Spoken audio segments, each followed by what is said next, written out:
for the project management oversight of the bus rapid transit system. So we thank you for coming out tonight. We have, let me just go ahead and read just what we're going to be doing tonight, just a couple of quick introduction things for the meeting. So welcoming you, and we are going to be talking about the Richmond Highway project. We've got 4 speakers for you tonight. We will provide updates on the Richmond Highway corridor, including the VDOT project, the walking project, the ActiveFairfax transportation plan, which is our bike and pedestrian plan, as well as other design features related to the project, including, I think, stormwater. So before we begin, let me just review some guidelines for everyone so that we can participate and get the most out of the session. You are welcome to submit questions using the Q&A feature in the WebEx window at any time, and make sure you direct your question to all the panelists. Please do not use the chat feature to submit your questions. If we run out of time, our team will follow up on any unanswered questions and reply directly to the attendees. And if you're on the phone, please hold off your questions to the end of the presentation, and then we'll have instructions on how to ask questions at the conclusion of the presentation. And then we are, just to let you know, we are recording this meeting. We'll be posting it to our county website for the bus rapid transit system. So we have our 2 supervisors, Supervisor Dan Stork and Supervisor Rodney Lusk with us. Supervisor Stork, if you would like to provide a few opening comments. I would, Eric. Thank you very much. And it is a pleasure to be here. More importantly, it's a pleasure to be continuing the process of adding what will be truly the future of Richmond Highway, the bus rapid transit line, and ultimately, which will lead us to the metro system, which we are all deeply committed to. But the first step is to get something which will truly bring us into the 21st century as a transportation system. And we know that this is essential to all that we're doing to frankly, improve and if you will, reestablish a modern Richmond Highway, and at the same time bring really the opportunities for people who are living here now to have transportation systems that are 21st century-esque, as well as to have far more options in living choices and ways of us really engaging all of us. So we're excited. I'm very excited because this process has really was started almost a decade ago to get us here, not only with the RDP, the Virginia Department of Rail and Public Transit study that kind of led to the study that in 2014 results, and then our own results to get the whole embark process and engaging with the community and deciding how we change our comprehensive plan to accommodate this. And not only the latest stages of raising and getting almost half the funding that we need to do this. So many more pieces to go, but it's really an exciting time in the history of Richmond Highway and frankly the Lee and Mount Vernon districts. And I'm happy to be part of this and look forward to hearing the presentation tonight as well. Thank you. Great, thank you. Supervisor Lusk. Yeah, I'll go very quickly. Like Supervisor Stork, I'm really excited about the opportunities that the bus rapid transit will bring to the Richmond Highway corridor. And we see this as the catalyst first step for the extension of the yellow line from Huntington Metro down to Fort Belvoir at some future point. What we also want to acknowledge is that we have some pretty grand plans for redeveloping historic Richmond Highway corridor with many different uses. And as Supervisor Stork alluded to, we're going to have some town centers. We're going to have, better housing, better retail, better office development, which we do not have in over 2 decades along the corridor. So this is the first step. This is a very important, pivotal time, and we want to get your input, get your feedback. And today we'll hear from the county staff on the status of the project and some updates. And I'll say if there's ever a time that my office can be of assistance to help in addressing any concerns you have, please feel free to reach out to us. And I'll quickly give you my phone number, 703-971-6262. And again, thank you for participating this evening and look forward to the presentation. Thank you, Eric, for what you're doing. Great, thank you. I also want to acknowledge our department director, Tom Shagney, if you wanted to make a couple of opening remarks before I start. Thank you very much, Eric. I'll be very brief.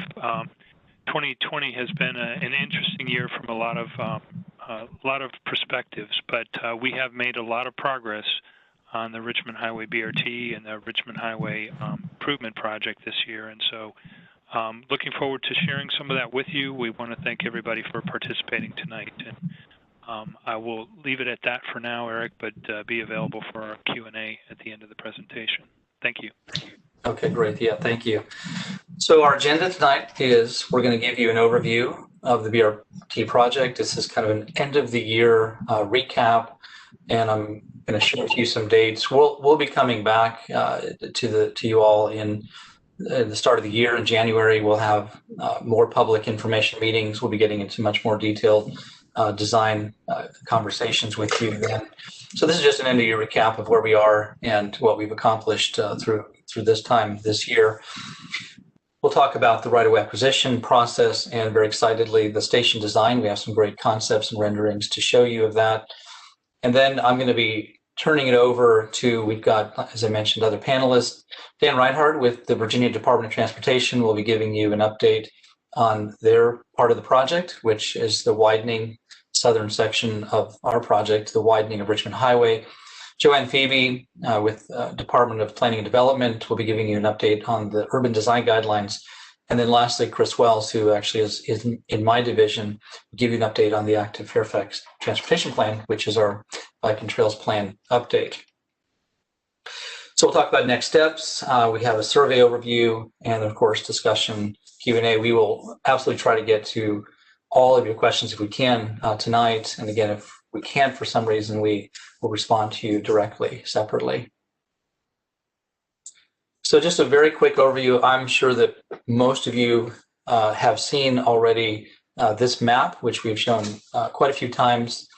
And you'll see again, just to remind everyone of the limits of the project. From the north end, the Huntington Metro Station on North Kings Boulevard, North Kings Highway. And then from there, it connects up with Richmond Highway and then heads south all the way down through High Bluff Valley, Beacon Hill, High Bluff Valley, Gum Springs, our South County Center, Woodlawn. And then for now, the terminus will be at Fort Belvoir. These are considered phase one in the north section, the yellow.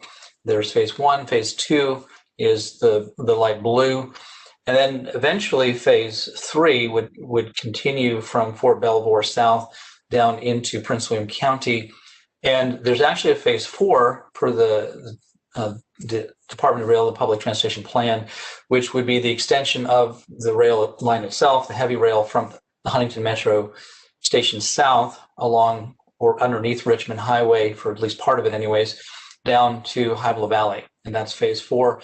And the rail would actually then continue to run concurrently. In other words, it would not replace the BRT system. It would actually run concurrently with the BRT system. So there are 9 stations total. We have 7 what are called inline stations. And of course, we have the terminal station at the Huntington Metro, which we are working with WMATA now. There's a redevelopment plan for that parking lot, parking structure, which was torn down. And at the southern end, we have a also station, but it'll be set up a little bit more on a temporary basis for future expansion. We can go to the next slide. Yeah. So BRT project updates. We are about 30% complete with our design, our civil engineering design plans. And we have those plans are, I believe, are available for review on our website. We are pretty far along on our environmental document, which is called NEPA, National Environmental Policy Act. We're hoping that we can get final signature approval from the FDA sometime early next year. So we're hoping that's our goal. And I'll show you in the overall timeline where we are, both with design permitting, environmental permitting, and then right away, and then construction. So next slide. Okay, so here is our high-level schedule. You can see the light blue on top, the environmental review that we're currently in. And again, we're hoping to wrap that up around hopefully the first quarter of 2021. We're completing what is called the project development phase. That is an FTA term. And as part of that project development phase, we are completing the 30% design, the environmental documentation, the more firm, more complete cost estimates as we're moving further into the design and discovering what the needs are in terms of utility relocation, things of that nature, right-of-way costs, and so on. And also, at the end of the project development phase, which can take up to 2 years, but not more than that, we would actually be applying to FTA for funding, for Federal Transit Administration grant funding, and then we would actually enter an agreement.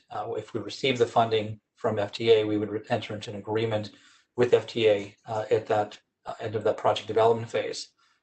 The green is the right-of-way, and we expect to begin some of the early acquisition sometime in 2021.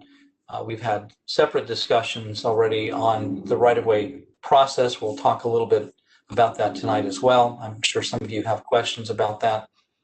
And then utility coordination, which is an ongoing effort. There are, of course, discussions going on about overhead utilities, but also we are having discussions about underground utilities, including water and sewer and possible water sewer line relocations. Construction, and then so first active phase of construction, the little dot there, that is probably the first time you would see any construction in the corridor for utility work, utility relocations, and of course some of the right-of-way would have to be complete before we would begin any of the extensive utility construction. And then construction of the transit system itself, the bus system, the bus guideways, stations, and all of those features that go with it, 2025, and the yellow line extending out till 2029, 2030. So right-of-way acquisition, I'll just talk about that very briefly. We have held a number of meetings, including recently 2 virtual community meetings on October 20 and 22nd. And we've laid out the schedule, the overall schedule that we're looking at, the legal requirements, the federal legal requirements that we are having to comply with. We're showing the types and potential scale of the impact of the right-of-way acquisitions that we're looking at. And we have maps that show these potential impact areas. The type of services that we would be providing, including tenant relocation or business relocation services that are provided as part of the Federal Housing Relocation Act process, and then, of course, information about property surveys and other environmental investigations. There are a couple of street realignments that we're considering. This one here is at Popkins Lane. We've had quite a bit of discussion with local businesses and property owners in the area, concern about impact to properties, and we are looking at retaining walls. You can see here's a sketch of a potential retaining wall that we're looking at. This realignment is per the comprehensive plan, but also will enable us to fully signalize the realigned intersection.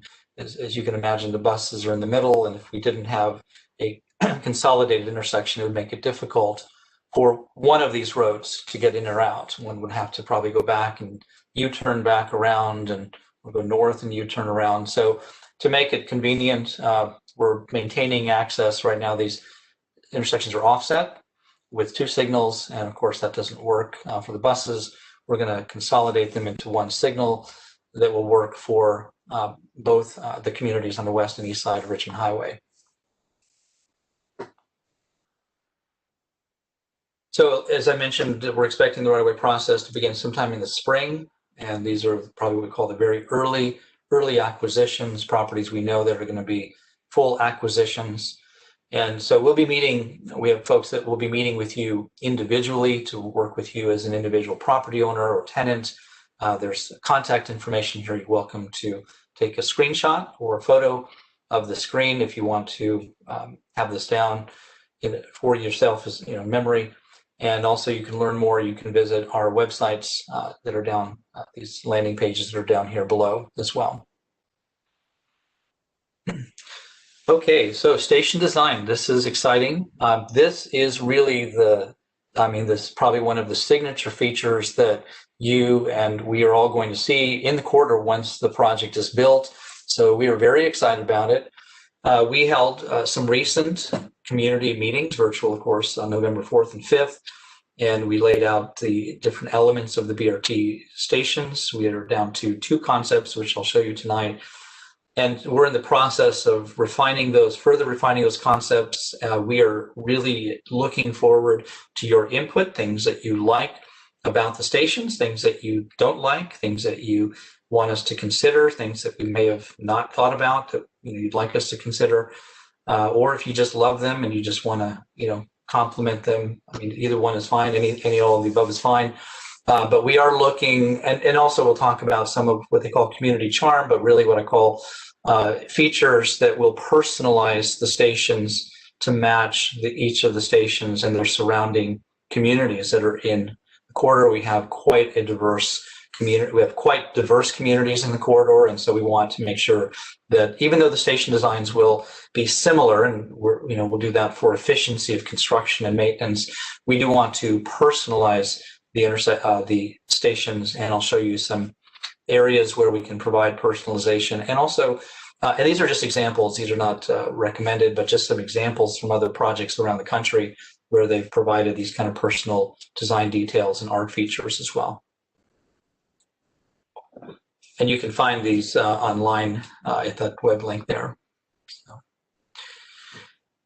So again, 2 concepts. We're going to be looking, obviously, to narrow these down ultimately to 1 concept. We don't want to design 2 stations. We'll be designing 1. So we are, again, looking for all of your input at this time. Keep in mind, these are concepts. So you'll see that there's a lot of information that is still missing from them. We haven't shown where we have all the landscaping features. You'll see that there's really colors are not there. The branding details have not been included. The types of fare collection services or security features, those details will be worked through as we get further along in the design.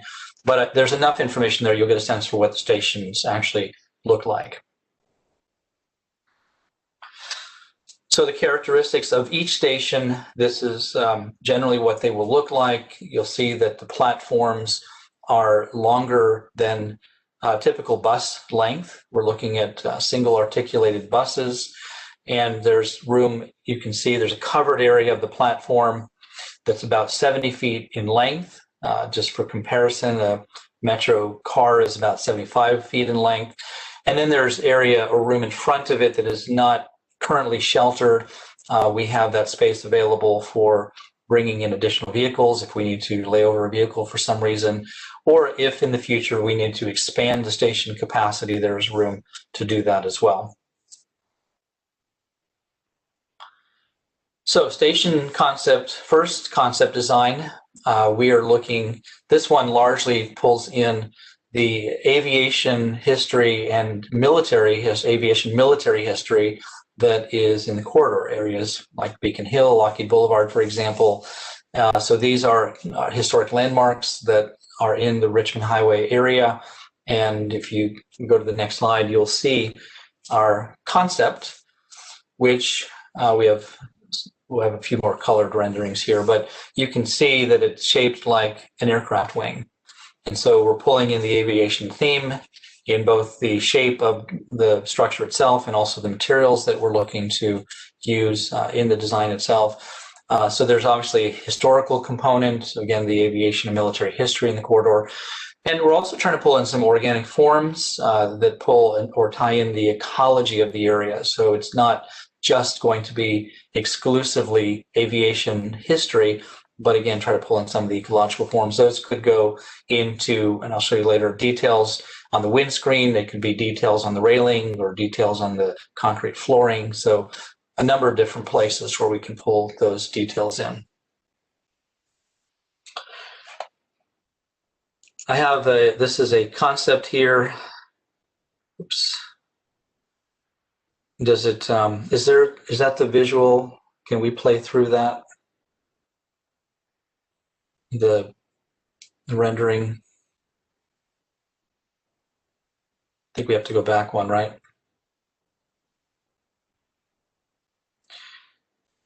Yeah, can we play through? Yeah. So these are some simulations that we put together that show you This is from the street level, looking at if you were driving by the station, heading, I think, southbound in this case, what the station would look like. And then we have another one if you were walking into the station itself, what that would feel like and what that would look like. You can see there's a fare box unit right there on the right side. Seating, we have a windscreen behind the passengers there to protect them from wind. And you'll see there's information, next bus 4 minutes. So similar to the metro stations, there is accurate information about the arrival time of the next vehicle. This is one of the things that I think sets BRT apart from conventional transit is it's a very, very high quality system.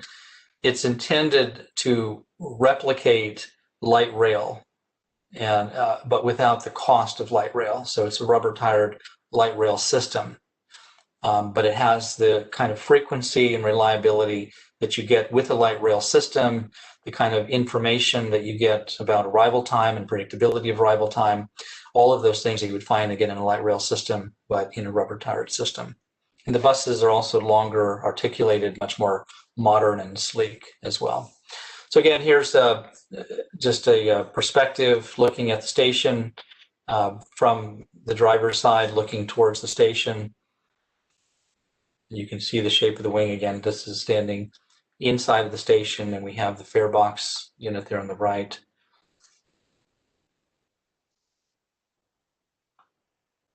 We have this is a perspective looking down at an intersection. You can see the offset configuration of the station platforms, southbound and northbound. They're offset for a reason. We wanted to save right away in the corridor, and so by offsetting them, we can actually compress the road section down a little bit by overlapping and shadowing the left turn lanes with the station platform areas itself. And as you can see there, the crosswalks, the way you would gain access to the station is you would walk, signalized crosswalk out to the middle, and then you would walk into the station platform. And another perspective looking at the station from the crosswalk. So this is what you would see as a pedestrian walking towards the station. Station design concept 2 is different. To me, it actually shares some of the elements of the previous one, but it brings in more of the historical elements. You'll see with the peaked roof. To me, it actually resembles a little bit more of the ecology in the sense that you might find a shaped roof or structure type in a park building, for example.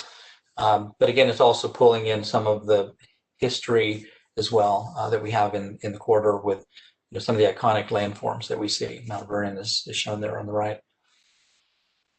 And again, here it is in just black and white. You can see the pitched roof line. By the way, these roofs are projected out far enough over the edge of the busway that we're protecting passengers from rain, for example, and snow coming down. So the idea is to not have a drip line where people are walking through water dripping down. So these extend out over the edge of the road and the bus itself. So simple, it's iconic. It has. Let's go to the perspectives there. The simulation.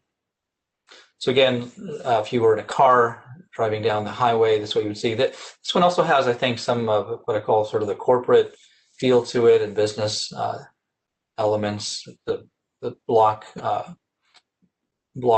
forms at the end of the station itself, and the tubular rectangular columns.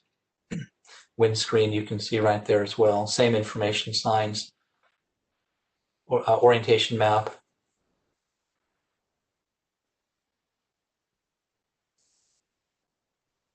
There you can see the roof line extended out over the bus lane.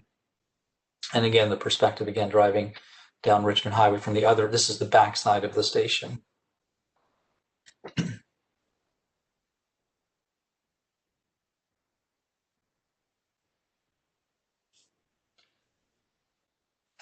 So again, just a perspective from the road area looking into the station. You can see the peaked shaped roof and the bold block forms on both the left and the right side. Gives it a little bit more of a corporate feel. Again, the colors here don't really pay a whole lot of attention. Those obviously can be changed when we get further into the branding. We'll be pulling in colors for the stations and the buses. And again, inside the station itself, and then the perspective looking down on the intersection from above. And this would be the pedestrian view coming towards the station.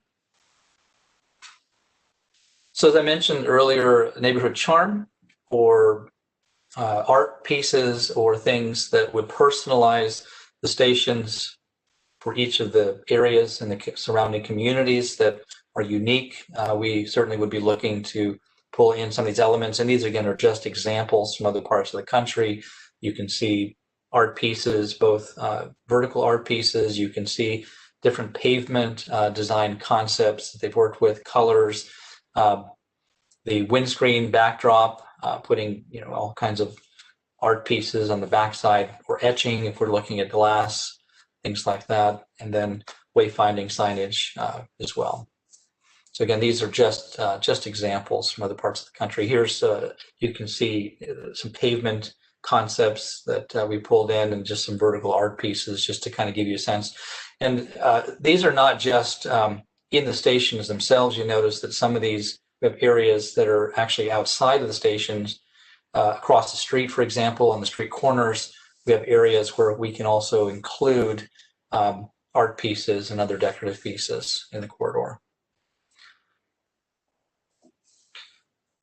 So in terms of station concepts, we certainly want to hear from you again what you like about each one, which one you like more or less, things you'd like about each one, things that you'd like us to change, things, again, that you think we've missed or should consider, or if you love them, we certainly want to hear that. And then if you have ideas about the charm elements or the personalized elements, if you have thoughts about that, please let us know. Community history, culture, other amenities. And again, the survey is open until December 18th. And so we've got another 10 days, and there's SurveyMonkey down there for you to go online and fill in the survey for us. So next steps for station design, again, we will collect all of your input and summarize it and try to consolidate and see where we can go ahead and continue revising and customizing these station designs. We will be sharing all of this information with our supervisors and our executive committee and the technical teams that are working on these. We have folks from other departments, for example, that are heavily involved with us as well. And once we develop the final design, we will be incorporating those additional details and including the neighborhood components, the personalized components. And so we'll still have opportunities to be sharing these with you to get your feedback on the final concepts as we move forward. So I'm going to now turn it over to Dan Reinhardt, and I'll come back at the very end before we get into questions. Like I said, we've got 3 more speakers. So Dan, let me turn it over to you to talk about the VDOT project and the widening. All right, thanks, Eric. As Eric said, I'm here to talk about the Richmond Highway Corridor Improvements Project, which is a project sponsored by Fairfax County, but being administered by VDOT. As Eric mentioned earlier, it's sometimes called the Widening Project. The project will widen Richmond Highway from 4 to 6 lanes for approximately 3 miles between Jeff Todd Way and Sherwood Hall Lane. The project will include safety improvements and congestion relief. It will also improve intersections by squaring up and realigning intersections. The project will also provide a wide median in the middle for BRT. Sidewalks and bicycle facilities will be provided on both sides of the road. 3 bridges will be replaced at Little Hunting Creek, Doe Creek, and North Fork of Doe Creek. Noise walls may be needed at certain locations. Utilities will be relocated overhead for the full length of the project, and stormwater management facilities will be installed to detain and treat stormwater runoff. An environmental assessment was required by the Federal Highway Administration for this project. As part of that process, a design public hearing was held in October of 2018, where we presented the findings of the environmental assessment for the project. That environmental assessment document is available on the project website. The project website is listed in the top left corner of each of these slides. We have addressed public comments that we received during that public hearing, or that during the NEPA public hearing. And they have been submitted to FHWA, and FHWA has issued a finding of no significant impact, allowing us to move forward with other parts of the project, such as the right-of-way process. The start of the right-of-way process for total property acquisitions is the next major milestone for the project. We are hoping to receive authorization to advance the right-of-way for full acquisitions in early 2021. We will not be reaching out to all property owners at the same time. There's just simply too many acquisitions to handle all at once. We will be reaching out to individual property owners and tenants as part of the right-of-way process as soon as the right-of-way agent is free to handle specific parcels. The project is broken up into two phases. The first phase is from Jeff Todd Way to just north of Fry Road, and the second phase continues from just north of Fry Road to Sherwood Hall Lane. The construction for phase one of the project is scheduled to begin in mid-2025 and end in mid-2027, and phase two is scheduled to start in early 2027 and end in early 2029.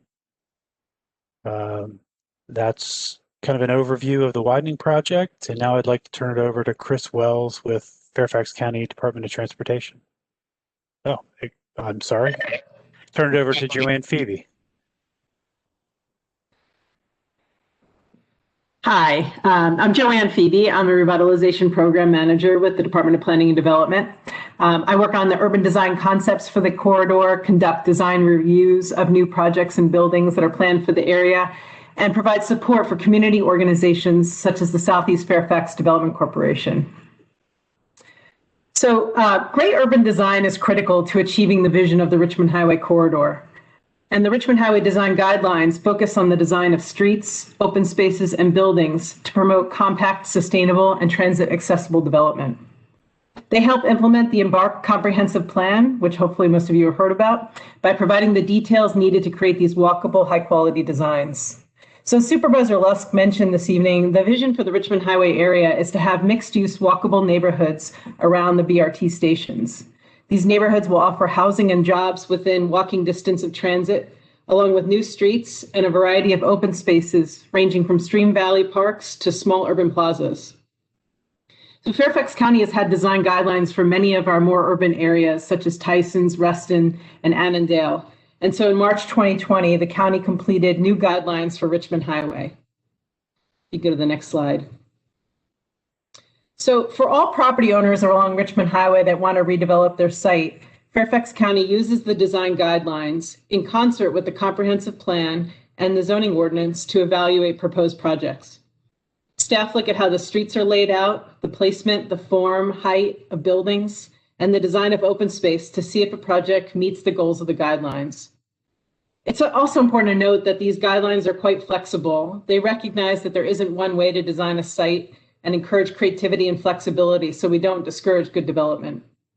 So the orange areas on this map show the extent of the community business centers and revitalization districts around the BRT stations, which are those little white stars on the map.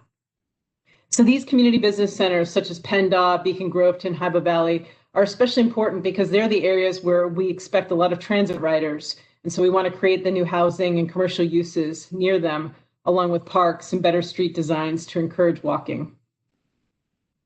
Next slide. So in addition to using the guidelines for new development projects, we also use them to coordinate on parts of the designs for the BRT and roadway projects. So this image shows the approximate cross-section for Richmond Highway with the BRT in the median. It includes bike lanes, wide sidewalks, lighting and furnishings, and very important trees. All of these elements work together to make the corridor more like a main street than a highway. In addition, we want to be sure that buildings front the street closely rather than are set way back with vast parking lots. So you can see examples on the corridor already that are like that, like the Shelby or Beacon and Groveton up in the Beacon Groveton CBC, where the buildings are brought up close to the street and the parking is set behind. And this will help the corridor be more people focused rather than car oriented. Next slide.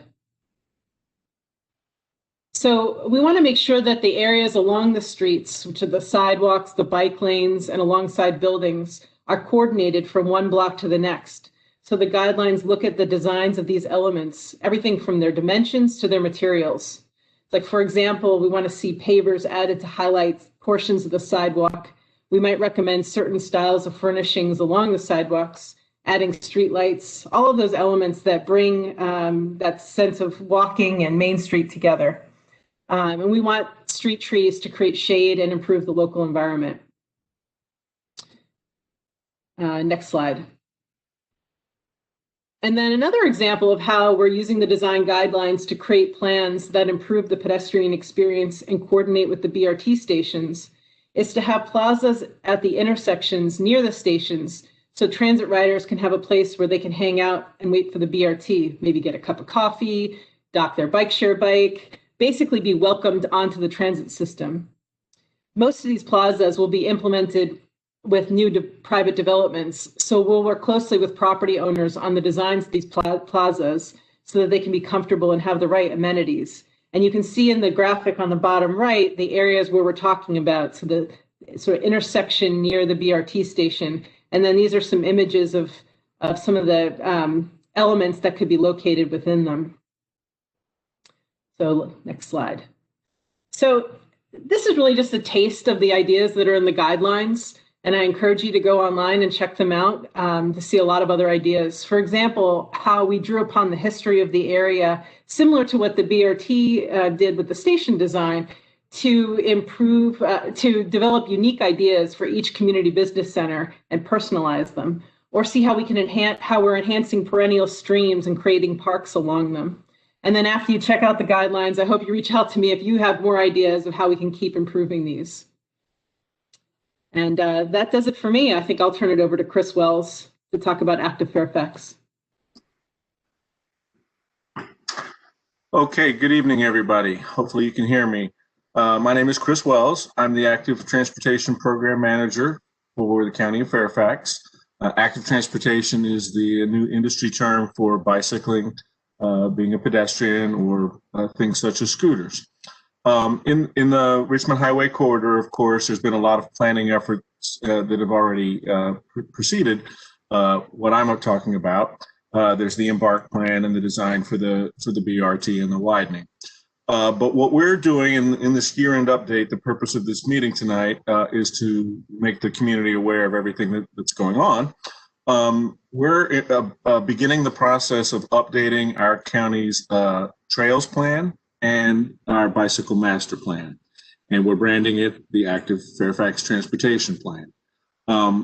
Fairfax County was really way ahead of things from a trails planning perspective by planning our original trails plan in the mid-1970s, and that was very far ahead of when people were thinking of an integrated network of a county-wide bicycle network. So my predecessors back in the 70s deserve a lot of credit, and the citizens who provided input to that. But where we have ourselves today is that we have two different documents. We have that original trails plan, and it's been updated over the years. But then in 2014, we created a bicycle master plan, which set policy guidance and best practices for bicycling, but had a separate map for on-road bicycling and some trails also. So what that has us with today is two separate maps that don't really talk to each other.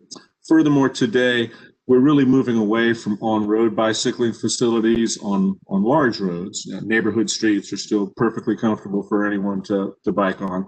But on larger roads, we're looking to build a more comfortable facility off-road so that people are comfortable and not mixed with traffic. So in the Richmond Highway corridor, neither of these plans anticipated the Embark or the BRT. So whereas there were planning efforts to get people to the original business centers that are up and down the corridor, that's all changed with the planned future growth for this corridor. So the Active Fairfax Transportation Plan update is a countywide update. It'll be looking at the entire county. But in the Richmond Highway area in particular, we're going to be looking on how we build off of the work that was done in Embark, which did go a little beyond Route 1. But, how do we get people from the neighborhoods to these new activity centers, to these bus rapid transit stations? The other thing that's exciting for me, as I've worked on pedestrian safety for 18 years for the county, is that we're incorporating a systematic safety action plan for the county. And that's going to put into official board policy our goals of safety. The pedestrian program was created by the board in response to pedestrian safety, but in our comprehensive plan guidance, there's not a lot that speaks specifically to safety. So we'll be incorporating a safety element in this update. We'll be, again, reconciling different policy elements, and that process is broken into two parts. Phase 1 began this year and will run through 2021, and Phase 2 is 2021 to 2022.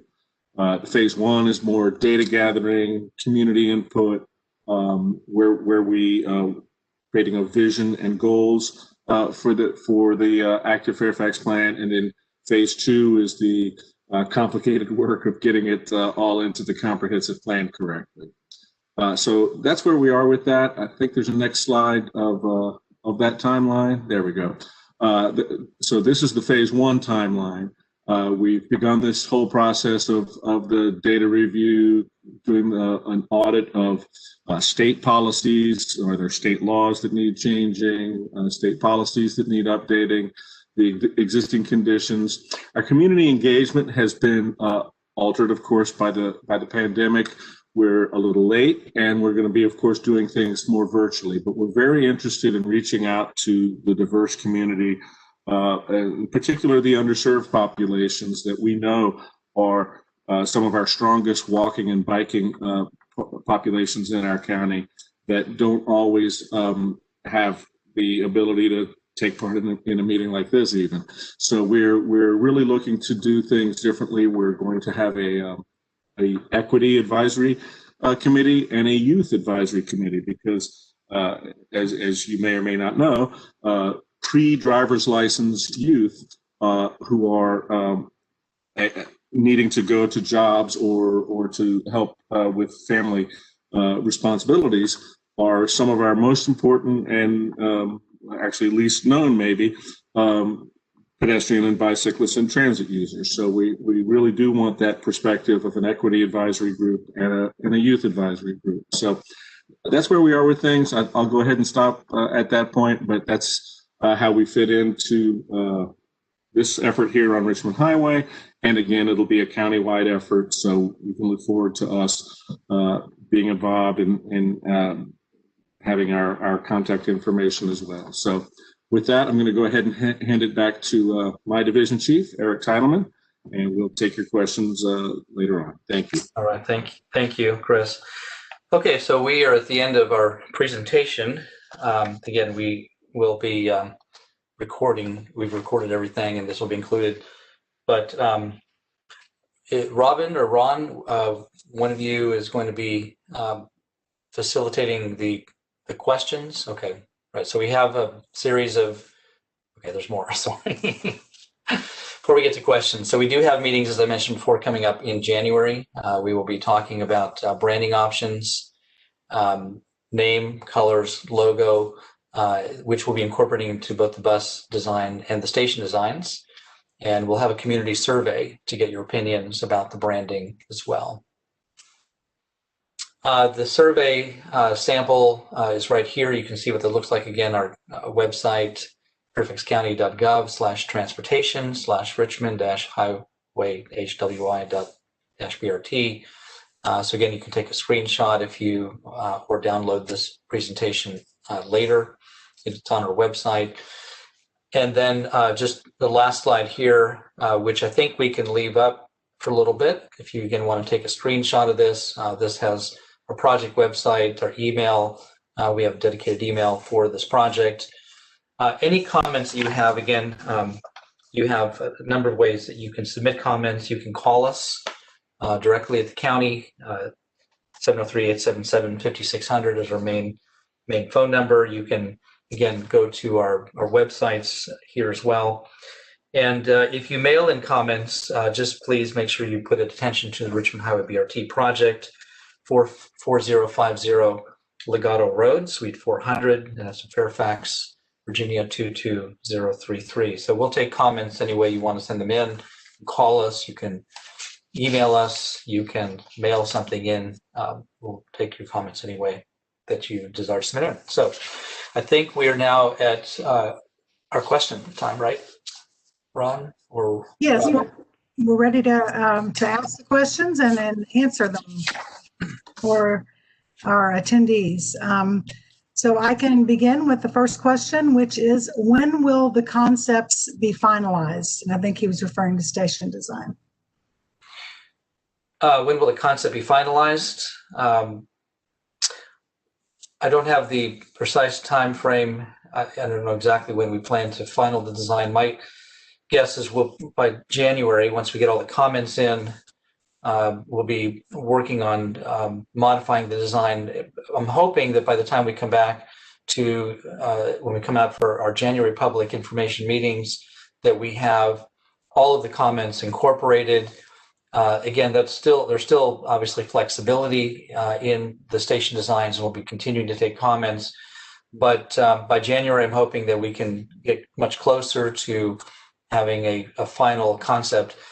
Really, once we narrow it down to one concept, and of course, we need to make sure that we've not only collected all the comments from the public and other agencies, sister agencies that we're working with, but that the supervisors themselves, our executive committee, have a chance to actually endorse their preferred option based on the public input, which we'll be sharing with them. Then we can move into finalizing that concept for that final preferred station design. Again, I don't actually have a schedule for that, so I apologize. But my goal would be sometime in the first quarter of next year to have that station concept locked down. Now, that's not designed, that's just a concept lockdown. Okay, thank you. Our next question, I think he might be referring to the Richmond Highway BRT acquisition, but also it could apply to maybe the widening. But is pages 9 through 11 of the presentation do not specifically address those homes and businesses targeted for destruction. How is the selection of those residential accomplished, and when will the final selection for your phase 1 be published? Dan or Ricky, if you want to answer on the right of way.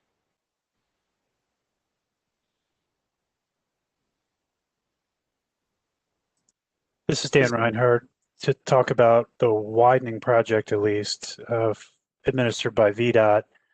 We actually have identified those properties that we require some acquisition, be it temporary or permanent.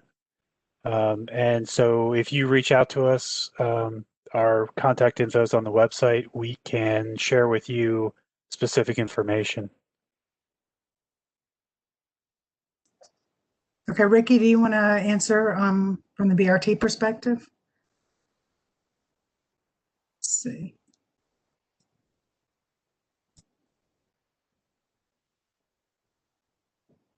So this is Tom. I'll take it. Well, we're having some audio problems with getting Rick. So on the website right now, there are maps of the entire BRT project, and those maps do identify affected parcels, property parcels, and those. So property owners can go to the website right now and look to see whether or not their property is affected. And as similar to with VDOT, we will be working individually with property owners to address the specific land acquisition requirements that might affect their property. So that work will begin probably spring of 2021. And as Dan mentioned with the VDOT project, that work will be done dealing with individual property owners one at a time. Thank you, Tom. Okay, next about the buses. The buses must be electric. Are you building in fast charging into the stations, station design, at least at the end stations? Well, we are evaluating electric buses. We haven't made any final decisions about whether or not the buses actually would be electric or not. And if we did choose electric buses, we would be looking at charging. I don't know if we would be looking at inline charging, for example, or we would be looking at terminal charging, for example, where we store the buses. But again, those are details that we would have to work through. It depends in large part on the type of vehicle that we order, the specifications on the vehicle, the battery charge time, runtime. There are a lot of criteria that have to be looked at, and of course, cost of both the vehicles and building charging facilities. I know there's emerging technology for inline charging. I'm not sure how common it is for BRT systems. I know that I've seen underground catenary systems and battery operated systems for light rail design, but BRT is not something I've seen used yet, not myself anyway. So, but then again, those are decisions that we'll be weighing in with our technical team and our consultant team. We've got quite some time still in front of us before we actually move into vehicle procurement before we make those final decisions. Okay, thanks, Eric. The next questions are these all far side stations, near side, or a mix? Well, all of the stations are center. We have a center running system, and they're what we call offset. At all of the intersections, they're offset. So as I showed you in the perspective, you'll see that you've got one station on, if you can go back to that, that'd be helpful. We've got one station on one side of the intersection for southbound, the other on the other side for northbound. And we did that again so that we could keep the intersection a little bit more compressed. The turn lanes, that's really the big issue. If we did inline stations, then we would probably have to widen the intersections more to accommodate for the turn lane. So all of our station concepts are what we call offset intersection design, with the exception of Fort Belvoir. Just to follow up, they're all far side stations. They're on the far side of the intersection, yes, so the bus right, can get through the intersection right, and wouldn't have to stop for the light when they were boarding passengers. That's correct. Yeah, thanks, Tom. Okay, the next question. Will the Fort Belvoir station, being the last station, have a park and ride lot for those coming from the south and be able to provide for slugging and van pull pickups? Many military living on Fort Belvoir work at the Pentagon. We are not building any commuter parking with the project. The only commuter parking that will be available and provided will be at the Huntington Metro Station, and that's part of the BRT. I mean, the WMATA's redevelopment plan for that station. Okay. So trees are far more important than homes and businesses. A comment and a question. Okay. No, our trees are going in landscape strips where we also will have stormwater features and utilities. We're not widening the road to put in trees, but we're putting trees in landscape median areas, both in the middle and along the edge of the road. One is to create a comfortable pedestrian environment, shade, and also some separation between the pedestrians and the travel lanes, and also for ornamental and decorative features as well. So, but we're not actually widening the highway to put in trees. Okay, thank you. Is there a plan for more pedestrian bridges across Route 1 to make it safe to cross the 6 lanes of traffic, 2 lanes of BRT, and 2 bike lanes? We are not considering any overhead crossings in the corridor. There are a lot of reasons why, cost being one, but visual impact is another. And you can't access the stations. The stations are at street level. So again, if you're trying to get to a station, you would want to be at street level so you can walk to the median to get to the platform. There was some consideration in VDOT's project to include undercrossings at 2 locations. Dan, can you confirm if those 2 locations are still being considered or just one of them? No, both of those are included in the project, one at Little Hunting Creek and one at Doe Creek. Right. So those are pedestrian undercrossings, not overcrossings.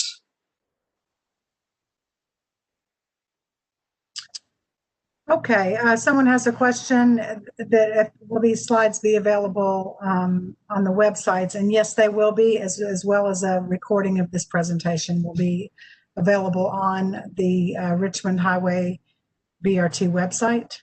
So this meeting should be up in a couple of days, and the PowerPoint presentation will be there tomorrow morning. Okay. Next question. How are the buses powered? And then this is kind of a follow-up to the earlier question: electric, gas, diesel, or hybrid? Well, currently the county's buses are actually hybrid diesel. But again, we haven't made any decisions on these buses, what they will be, and we're looking at electric as one of the options. I don't think we're looking at they would either be hybrid diesel or electric. I think those are the only 2 options that we're looking at the moment. We're not looking at natural gas, for example. Okay. Can Mr. Reinhard talk about the realignment of Sacramento Drive and the actions that will be taken to protect the Wells Fargo Bank that is a replica of Mount Vernon? Yeah, thanks for that question. That we are proposing with the project to realign Sacramento Drive to line up with Cooper across Richmond Highway. Right now, the plan is designed in such a way that it does not impact the Wells Fargo building. That property is slated to be a total acquisition simply because of the impacts to parking. We are not anticipating that the building will be impacted by the project. Okay, thank you, Dan. Dan, maybe if you just could articulate, so total acquisition means you'd be buying the whole building, including the parcel, and what does VDOT then plan to do with the building? There might be some interest in that. So at the conclusion of the project, once a property such as that is purchased and what is needed is taken for the project, typically those properties would be put into surplus and they would go back out on the market at the conclusion of the project. Yeah, thanks. Okay. All right. For station design, it would be helpful if rain and snow and blowing rain and snow were taken into consideration when designing the screens and protection walls. Well, we have a partition on the backside, and we are looking at maybe some fins on the station itself. Of course, we have to be careful not to block accessibility to the platforms, both for people that are walking and, of course, people that are using wheelchairs. But there was a request for us to look at some fins that would extend out to provide some windbreaks for people that are standing on the platform.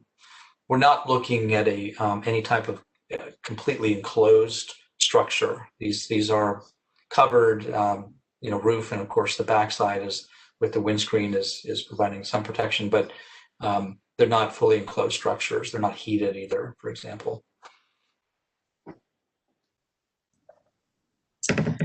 Okay.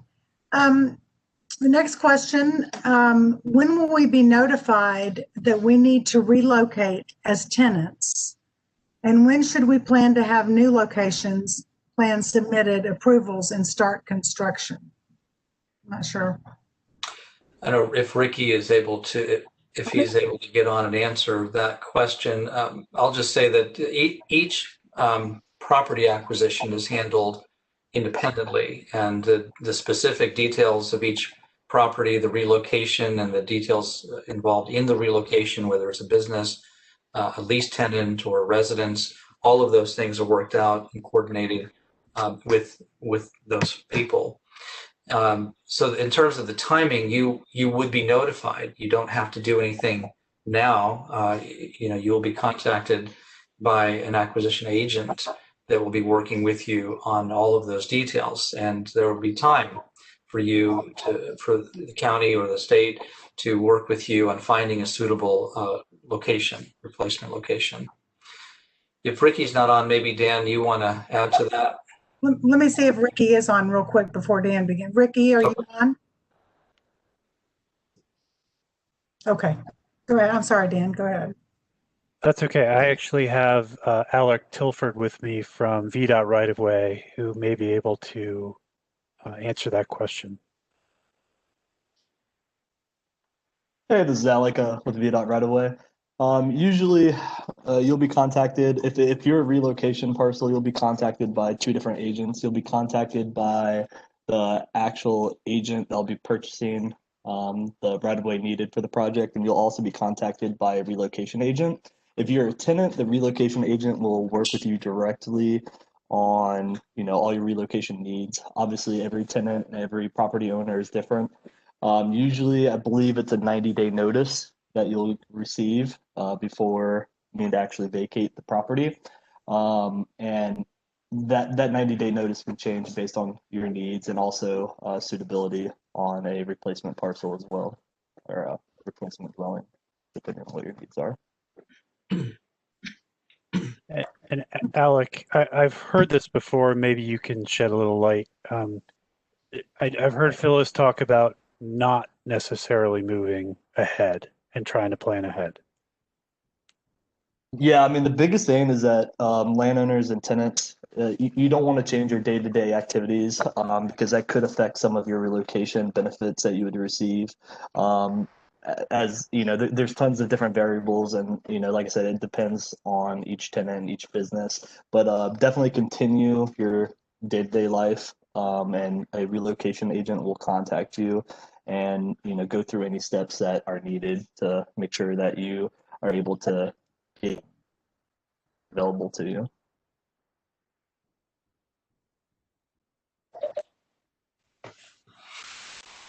Okay, thank you. All right, next question. How is the BRT being linked to metro stations? Well, as I mentioned earlier in the presentation, WMATA is currently redeveloping the Huntington Metro Station, the South Side Station. There was a parking garage that was failing. They've removed that parking structure. They've gone out. Now they're looking for land developers that might be interested in working with them on redevelopment project. In fact, we just saw a couple of concepts, two concepts that WMATA presented to us, very early concepts that show a bus, essentially a bus garage that would allow us to pull not only the BRT buses in, but also local buses that are coming in from other directions into a bus area where people can disembark and then walk a short distance to the metro station. And they're also looking at parking, some level of additional parking as part of the redevelopment plan, and probably commercial and residential real estate along with that as well. Once WMATA is further along, I think they will be going out to the public and releasing those concepts to share and get input. But I think right now they're just in the process of developing those concepts and refining them. Thank you. Next question. Are there renderings of the undercrossings at Doe Creek and Little Hunting Creek? Can we see those designs? Dan, I don't know if you brought any. I know you have renderings. I've seen them. I don't know if we brought them tonight. I don't have a way to get them to you in time tonight, but they are on the website in some of our previous presentations that we've given. If you go to the Richmond Highway Corridor Improvements website and click on Public Outreach on the right, you can look at the previous presentations for, say, the design public hearing, and there are renderings available in those. You can also look at some of the bird's eye, aerial views that we have of the underpasses, both in those presentations as well as in the updated plans down at the bottom of the website.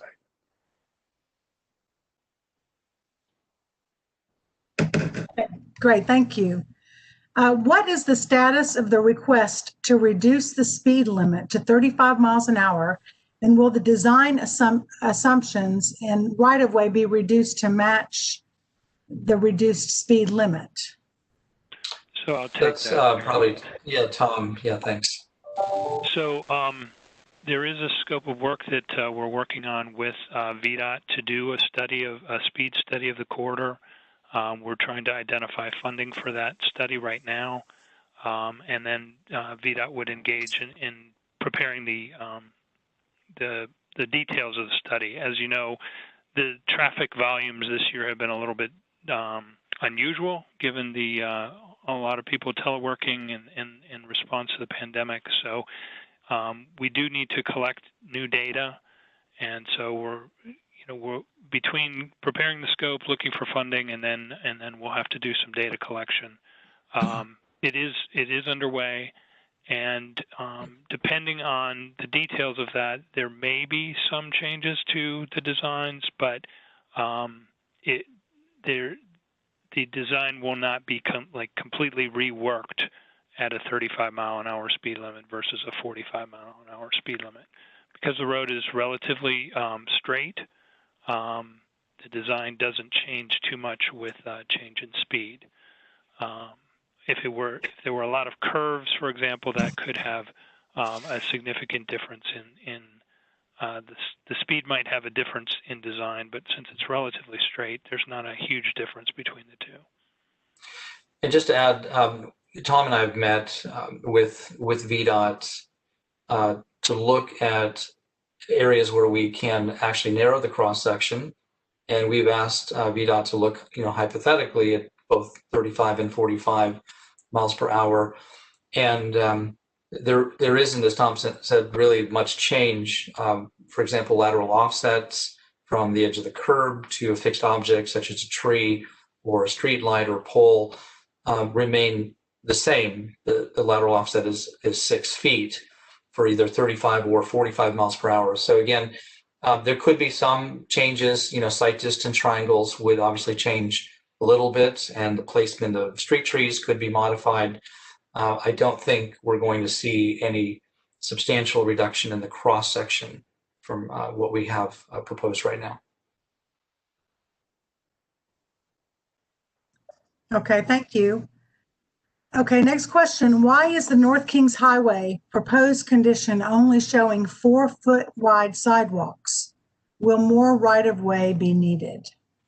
We are not proposing to purchase additional right-of-way on North Kings Highway. There has been a request from the community to replace the sidewalks that are there, filling in the narrow strip of grass, which I believe, Tom, we are considering that as part of the project, right? Yes, we are. Okay, thank you.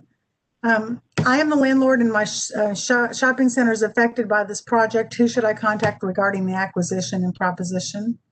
I'm going to see if Ricky is on now.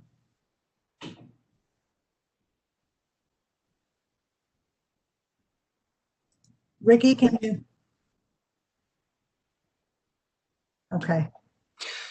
Can you, So, Robin, can you Robin? share his contact information maybe? I think I hear him. Go ahead, Ricky. I'm sorry. So this is Tom. So the answer to your question depends on where your shopping center is located. If it's located north of Sherwood Hall, then the county will be working with you on acquisition. And so you would want to talk to us directly. If your property is located south of Sherwood Hall, VDOT will be involved in that acquisition, so you would be talking with VDOT about that. And so we do have some contact information here. If you share your contact information in the I can email him, Tom. I can email okay. him. All right. So Robin will be in touch with you to get your contact information, and we'll have either the county or VDOT reach out to you. Thank you. Okay, thank you. Next question. It takes at least 1 year to relocate a store. We have to plan ahead. So I think that was a comment. Do any of you regularly use the public transportation systems? Well, I use Metro. I know, Tom, you've used it quite a bit. Yes, both bus and Metro.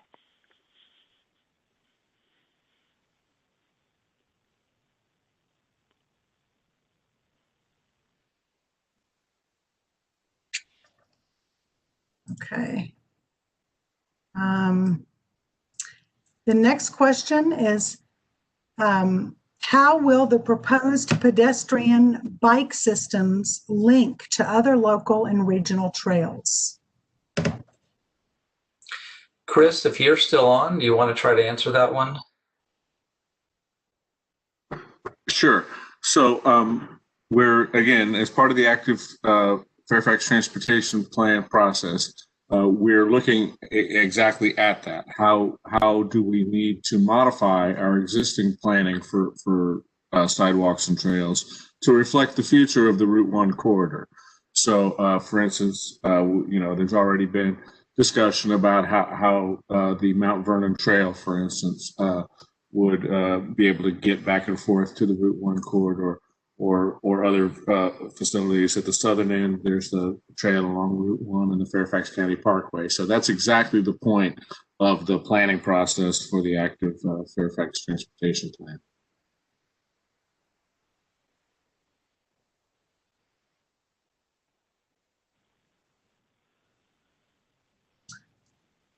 Okay, it looks like we're coming to the end of our questions. If anybody's on the phone and would like to ask a question, if you've called in, you can press *3 to raise your hand, and I'll unmute you to ask a question. So if you would like to do that, if you're a call-in attendee, please let us know, and then we'll let you ask a question. And otherwise, nope, here's another one. Actually, taking a year to relocate wasn't a question. You said we would be given 90 days notice. That doesn't work. How do we get more information? 90 days and more time is what I heard if necessary. Can you try to answer that one, Alex? Hey, yeah, this is Alex. So when an offer is made, we also give out a 90-day assurance and eligibility for your relocation benefits. We advise not to make any major changes, such as, relocating before you get that notice, as that could actually hurt your relocation benefits. Part of relocation benefits is loss of profits and all that type of stuff. So, and I don't remember the exact time frame we go back, because I'm not the one that usually does it, but there's a certain time frame where we look at the profits, say for the past 3 years. And if you take a year before you get that notice to change your business around, it could affect the amount of benefits that you get. So we always just tell everybody, keep doing your day-to-day actions until you get that actual notice and contact from a relocation agent. During the actual appraisals, when our appraisers walk the properties, usually a relocation agent is present with that appraiser and can also answer a lot of questions that you have prior to probably when you get that notice, that 90-day notice. Hopefully that answers some of those Robin, questions. if you can contact Ms. Fulton and find out whether she's north of Sherwood Hall or south of Sherwood Hall, and then we'll put her into contact with the right-of-way agent, either with the county or VDOT, and make sure that we can answer her questions directly. Will do. I'd like to ask a follow-up question, Alex, just in case someone was concerned about this. But if we have a business, you mentioned looking at other, records for the last several years. If we have a business that has been impacted by COVID, can you maybe explain how that would be taken into consideration if a business has seen a drop in revenue, a restaurant, for example? Yeah, so I am more on the actual land acquisition side. I'm not sure if the actual relocation agent that works with us is on the phone, but I do know that in rare occasions like that, say for example, if we're looking 3 years back and there's an issue for one of the years, say for example COVID, or maybe that business wasn't open for one of the years, we would then use the other 2 years as a more accurate representation for those incomes and profits. All right, thank you. Okay, the next question, what assessment has been done with public transportation usage with the current health environment? Tom, maybe Tom, you could answer that one. Yeah. So, when the pandemic started back in March, we saw a very significant drop in ridership on the Fairfax connector, down almost 70% from pre-pandemic levels. As the pandemic has continued, we have seen ridership restored. So currently, ridership is about down about 40% from pre-pandemic levels during the week, and on the weekends, it's essentially back to pre-pandemic levels. So we are keeping an eye on that. Metro is also watching that very closely, and we do envision that following the wide distribution of a vaccine, that transit ridership will recover. We don't envision that this is a long-term situation, although there will be some changes to particularly office workers' habits. There we will probably see more teleworking in the future, but we do envision that even office workers will be back in their offices on some regularity once the vaccine is widely distributed. But it is a trend that we're continuing to watch. There's no question about that. okay, thank you, Tom. And I'm just going to circle back with Ms. Fulton. She was talking about in terms of the 90 days and the relocation, as she was coming from the point of view of a tenant, not a property owner. So is there anything anybody would like to add to that when she's coming from the tenant point of view? Yeah, sorry, go ahead. Go ahead. Yeah. Go ahead. Yeah, so pretty much the same things apply. It would be, the 90-day assurance letter from when we make a actual purchase offer for the property. That 90-day assurance letter would go to the tenants as well. And then the same thing, we would help each tenant by case basis on their individual needs. So, Robin, it appears that she's in the area that would be in the BRT land acquisition. So let's have Rick get in touch with her That sounds about good. her specific situation. I will send her the information today. Thank you. Thank you. It looks like I think we don't have any more questions at this time, and I'm looking to see if we've had any questions from our call-in attendees, and I don't see any hands raised. So, we have a couple more minutes before our meeting ends. So if anybody wants to get a last-minute question in.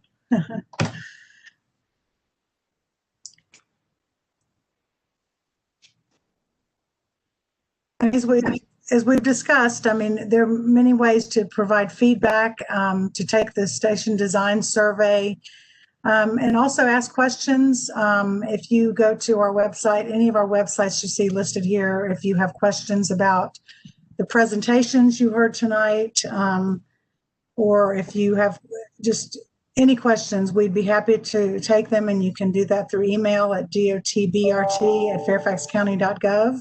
You can mail them to Fairfax County Department of Transportation at 4050 Legato Road in Fairfax, Virginia 22033.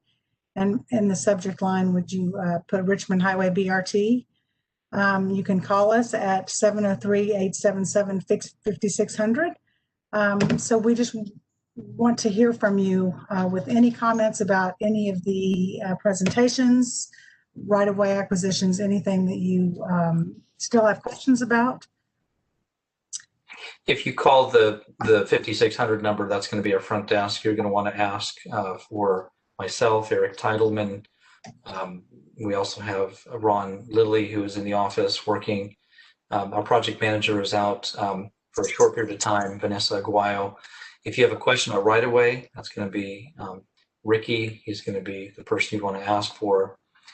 And if you have questions about the VDOT project, then you would want to contact VDOT office. We do have one additional question. How will Route 1 traffic be impacted during construction, and what is being done to mitigate problems? Well, it's a little early. We don't have what's called a maintenance of traffic plan.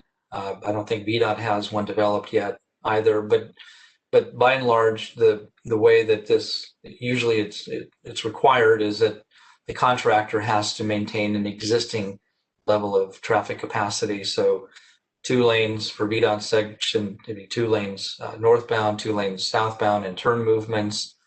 And for our segment, of course, it's 3 lanes north and 3 lanes southbound. Same thing, we would require the contractor to maintain, through capacity. There will be lane closures. We may be doing those closures at night if they're a full lane closure, for example, or partial lane closures, or off-peak hours, midday or before morning and evening commute times, and weekends possibly as well. Although weekends can be a little sensitive because of commercial traffic. So these are the kinds of details that are usually worked out as we get further into the design and we develop what's called our maintenance of traffic plan that the contractor has to comply with. And then, of course, there are specifications that go into the construction contract as well. Hours of operation, noise-related issues, things like that.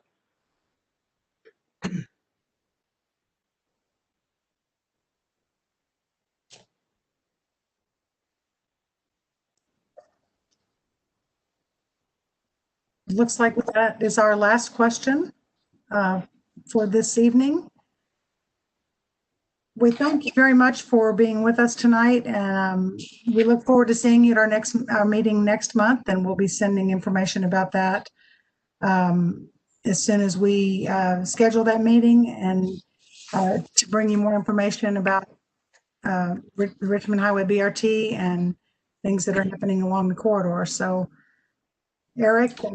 Yep. Thank you, everyone, for coming out. Thank you for all the great questions. Tom, anything you'd like to share here as we close out?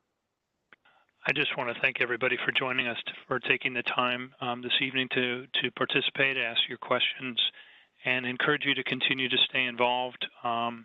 If you do have questions that come up after the meeting, as Eric and Robin have mentioned, there's several ways to contact us, and we would be happy to do that between now and the next meeting. And the next meeting in January, we hope to be talking to you in much more detail about branding. So you'll want to plan to participate in that as well. So thanks, everybody, and enjoy the holiday season. Thank you.